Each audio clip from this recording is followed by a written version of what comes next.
What is going on, guys? Welcome back to another episode of the Internal Gaming News podcast. This is episode 2. I'm here joined by Corey Examples Stewart. His link to his YouTube and his Twitter will be in the description below. So go check him out. Say what's up, Corey. What's up? What's up? What's up? So I think this is Corey's first podcast ever, I think. Unless we've tried one before, but we have a few topics we're going to talk about. We're going to try to make this a longer episode. Uncut, of course. We have 3 main topics, and we're going to go ahead and jump in with the first one. We have the iBuyPower match fix scandal. And I would like Corey to go over the summary of it, just because he knows a lot more than I do, but I know a touch base on it. So, Corey, go ahead. Okay, so I don't really have anything to read off of, but what I've read, basically, on January 26th, actually, that's the wrong date, August 20th, 2014, iBuyPower was playing netcode guides in the Season 5 of the CEVO Professional League, and they was defeated 16-4. So immediately when they lost, everyone was like, yeah, they threw blah, blah, blah, but there was no proof of it. So there was tons of evidence and stuff, but nothing was like, for sure for months. And then this journalist, Richard Lewis, he got involved, and he leaked tons and tons of evidence against them, which in turn made Valve get into it, and all Valve did was basically went to the players' Steam trade, and they saw that they had fishy Steam trades, that they got a bunch of skins and stuff like that, so they threw some money. Yeah, they basically stole, I forget, it was like 11,000 or something like that dollars. So total or per player? Total. Out of all the players, there was like $11,000. Here, pull your mic away from your face just a little bit. Okay.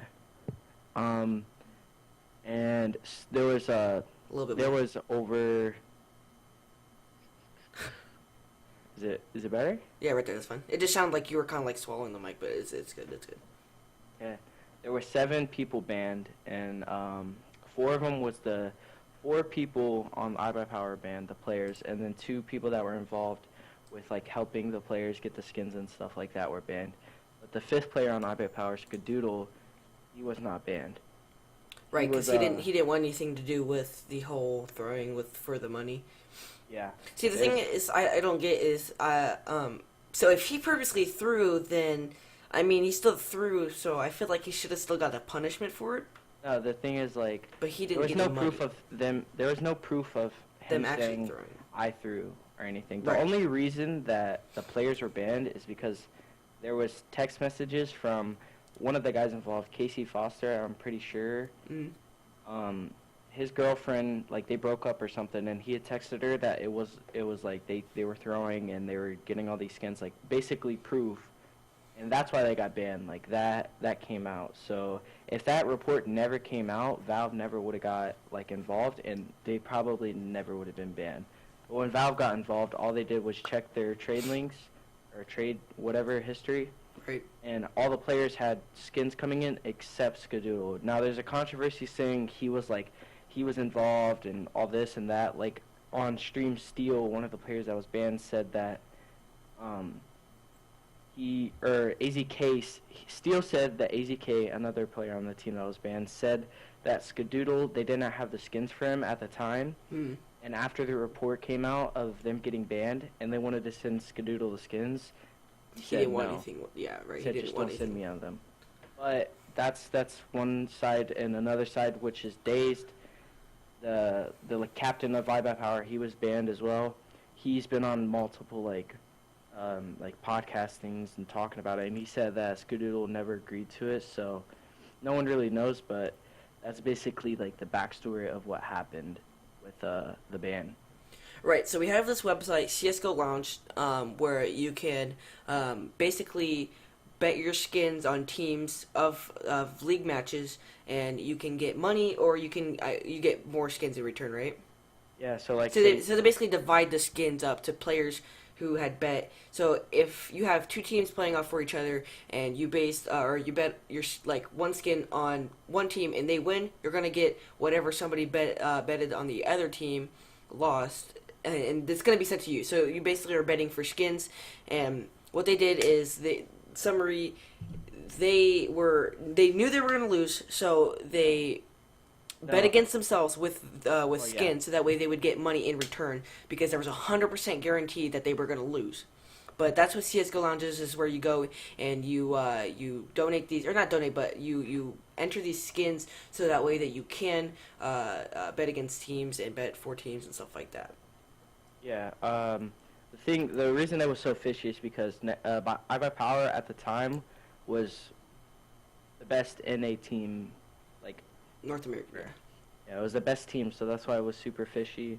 And if you watch the match, there's like a video of the match, like you can see like they're doing like weird stuff. I know there's a video of like Steel. He had an op and two players were in front of him with their backs turned, and he didn't kill one. He like tried to knife him or something like that. I don't know. But another thing, not just the text messages proved it, but what started the whole thing, what started the whole research was Shazam, another pro player. He was messaging, I can't remember who it was. He was just messaging one of his friends that was a journalist or something like that. Right. And he somehow knew that iBuyPower was throwing. So he messaged his friend and said, you know, if you want to get on this, you know, you're going to win skins and stuff like that. And made it super sketchy. So screenshots, the guy screenshotted it and leaked it, and that's what started the whole, like, Richard Lewis getting involved and stuff like that. Right. So basically, so Shazam. Okay, if you guys don't know I can't say his name right. Shazam. He's an ex-captain for the CS:GO team over on Optic. He lost his position because I know they found a better player for him, but there was also a scandal with Shazam and Optic that is probably for another video. But that's two kind of things he's been involved with, which is kind of crazy. Yeah. So I feel like you wouldn't be able to count on Shazam for that kind of a thing.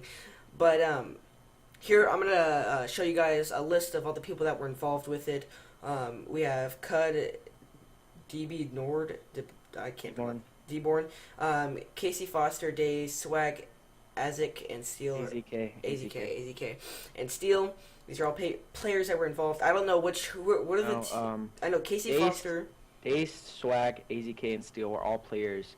Casey Foster, Deborn, and Cud were all they weren't playing. They were just involved with helping. Yeah. So yeah, because Skadoo's not on the list because of course he didn't get banned. But I guess right now they are permanently banning them from, what is it, their league, or? Well, when the first thing came out, when the very first thing, when Valve responded and said what's going on, I'm pretty sure that they just said they were banned for, until they figured out what they were going to do. They said they were banned for a certain amount of time. I forget. Right. And then so the players were all assuming like after the year or whatever that they were going to be able to play again. And then Valve came out with the article saying that they're indefinitely banned. They can't compete anywhere. And they only said they were banned from Valve-sponsored events. So that's like the minors and majors. There's like tons of events like ESL, like Face It, Evo, or Civo, like stuff like that. But all those companies will do exactly what Valve does because they don't want any problems with Valve, because Valve is like the biggest. So they all followed. So basically, players are not allowed to play. They can't be on teams. They can't even coach, because I'm pretty sure Steel actually was a coach of CLG, and then when Valve found out, they said that he wasn't even allowed to do that. So they literally can't do anything. They can't compete. And there's like a bunch of players say like most of the players say that they shouldn't be permanently banned. I don't think they should be permanently banned. I think that they should have been either a year or 2-year ban, because like Swag was like, all these players are good. Like Swag was probably they had really good potential. Swag was like top 2 players in A. So like, and it's crazy because their careers for CS:GO, what they wanted to probably build on and like used as a career path, is gone because of this. You know what I mean? So it's crazy. And it also states here that they signed new players to the team. I don't. Is this an updated roster? I don't think it is. Where? At the bottom, Lex, Anger, Flom, Abe, and Hayes. No, that wasn't. That was as a result of the bans both founders of Netcode Guides, because Dazed is one of the founders of Netcode. See, that's another thing that sparked like the controversy was Dazed owns part of Netcode Guides, and they were playing Netcode Guides, so he was banned, and Casey Foster is the founder of Netcode Guides. So both of them were banned. Right. And the players that were signed to Netcode Guides, they left Netcode Guides, so I don't know. I never read into that, but they just left. It's a whole other type of thing to go into.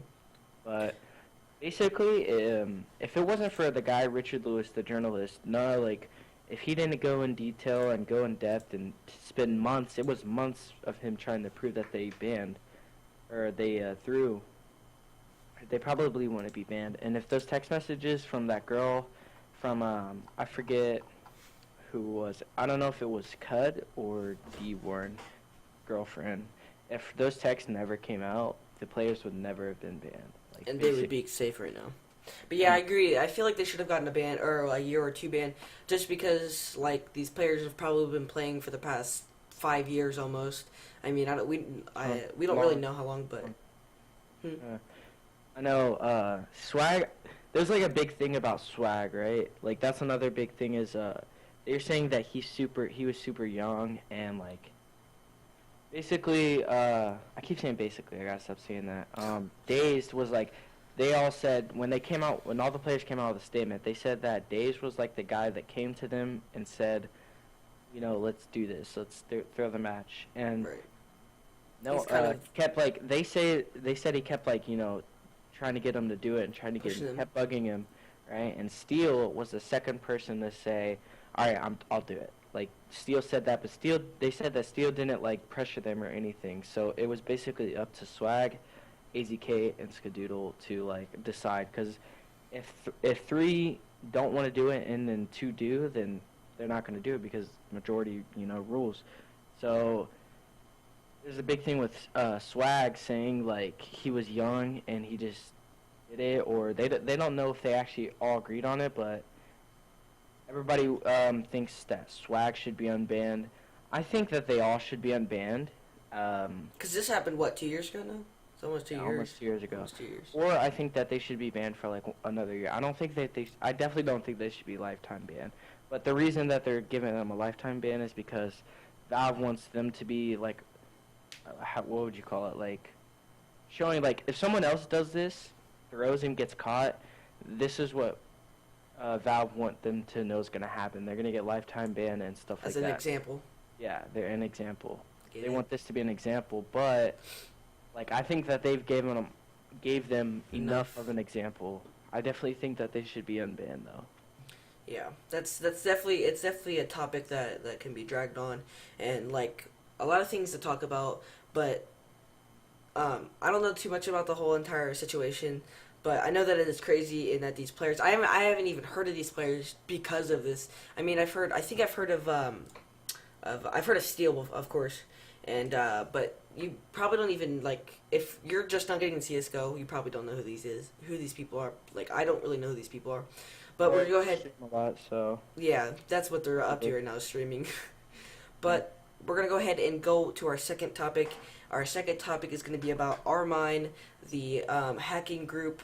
Now I see these people as a they always say you got your good and then you have your bad hacking groups, and I see these people as the good hacking group because within the past week they have hacked multiple accounts just to test their security, so that they fix everything so that way other hackers, bad hackers are they're not vulnerable to them. So we're gonna go over a couple tweets people that they got into. They got into Toby Turner. As you guys know, you guys are probably aware of who Toby Turner is due to his allegations with the rape, drugs, and all the substance abuse and stuff. T Martin, I know Nadeshot was another one. Ali A, a lot of Minecraft YouTubers. Elite Shot, he's a smaller Call of Duty YouTuber. But how do you feel about Rmine, hacking into these Twitters and YouTubes and other accounts and testing their security? Well, I don't really know much about it, but I do know that like maybe like I don't know how long ago, maybe like a week or two ago, I saw a lot of YouTubers starting to get hacked, like Leafy, Rice Gum, a bunch of people got hacked, and I don't think those were our mine though, but no, but like people are getting hacked, and Right. um, I heard Keemstar, I saw Keemstar talking about it or something, but there's basically like a flaw through Apple or something. I don't even know what he said, but basically there was a way that all these people were getting hacked, um, and basically he said something about Apple and your password and or something like that, but they were hacking and stuff like that. And then when I saw the first one I saw of our mine was T Martin's. I saw them tweet that. I don't know. I don't really know how I feel. I feel like they're helping them a lot. Like out of all the hacker groups that's been in like gaming, like Lizard Squad or Right. I Those don't other even know groups. how many more. But, like Right. I think it's cool that they're doing that. Right, yeah, because like because most of them like this one from Toby Turner, it says hacked by our mine, and then they add them. Of course, we are just testing your security. Don't worry, just DM us for contact. And I've noticed that that's what they put for just about every single one. Like Nate Shot, they had said they had gotten into his account and saw that they had access to some of his videos and pictures. So I think these groups like Our Mind are just trying to make sure that people like these bigger YouTubers and Twitch streamers better the security so that way they're not vulnerable to bad hackers. And I know that these groups are also making sure that once these people are getting back their accounts back, that they're getting them credibility so that people know, that we're doing it, but as of a good way, you know what I mean? So I just wanted to touch on this topic because I've started to notice, and I'm on their website right now, that they have been testing people's security of the bigger names, like I said, Toby Turner, T Martin, Nate Shot, and stuff like that. So if you guys have any questions or anything about this topic, you guys can leave a comment in the comment section below. We're going to go ahead and move on to our third and final topic, which is going to be about Overwatch. This game is amazing. I love this game. Corey, what are your thoughts? We actually got to play the beta. The beta was open May 5th through the 9th. You actually could have gotten it earlier if you had pre-ordered it. You could have got it 2 days early. Corey, what were your thoughts when you first played the beta? I thought it was a lot like Team Fortress, Team Fortress 2 or 2, whatever. Yeah. I thought it was a lot like that, but I never played Team Fortress 2. Except for the couple times that we played. Yeah, I played like one or two ago. times. I liked it a lot. The thing I didn't like was I played it, and since the sensitivity is a lot different, and I play a lot of CS:GO, so it kind of like messed up Threw you off. my CS:GO sense. But that's the only thing. But that's nothing. I really liked it though. It was a lot of fun. It was fun for like, to me it was fun for like the first day or two, and then after that it kind of got like repetitive. See, what I noticed is when like, I mean, it was super easy. If you ever played a first person shooter, it's super easy. You're adjusted to it and everything. I mean, there's sensitivity getting used to in the guns, but if you're an FPS player, it's easy. So that's why I really enjoyed it in the first 10 levels. But when we got to the higher levels, of course it was harder because people were more adjusted and they were better at it, like us. So we're on the same difficulty level. But I want to go ahead and jump into the three main game modes. We have Assault, Escort, and Control. Of course, Assault, you're gonna have 2 points, two points, and you're gonna have one attacking team or offensive team and one defensive team, and the attackers have 60 seconds to prepare a plan to go and to get to this point, or these 2 points, because you have the 1 point, which is kind of towards the middle, and then the second point, which is back further towards the defensive side's base, which is going to be a little bit harder to get into and take that point. And it's a really fun game mode. We have Escort, where you have to escort a payload from the beginning of the attacker side to the defensive side, and it actually goes past the defensive side's spawn, so it actually pushes their spawns farther. And then you have Control, which is just like Hardpoint if you've ever played Call of Duty.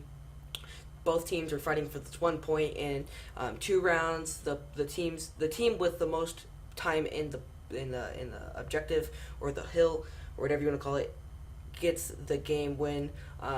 When you were playing this, Corey, which game mode did you find harder or easier, and why? be honest, I never really paid attention to what we were playing, but I I had more fun probably on the control one where you had to control the things because when I wasn't playing that and it was just like escort or something, there was always people just literally just like posted up camping in spots, but in the control thing, it's like everyone's always like Has running to go around for and, it, yeah, right? you gotta get in it. So there's not really much camping, but I don't know. I didn't really pay attention to the game modes you were playing all too much. Yeah, we were just playing it. We played for like several hours straight. It was pretty fun. Guys, that's going to end off the podcast for today. Hopefully, you guys enjoy.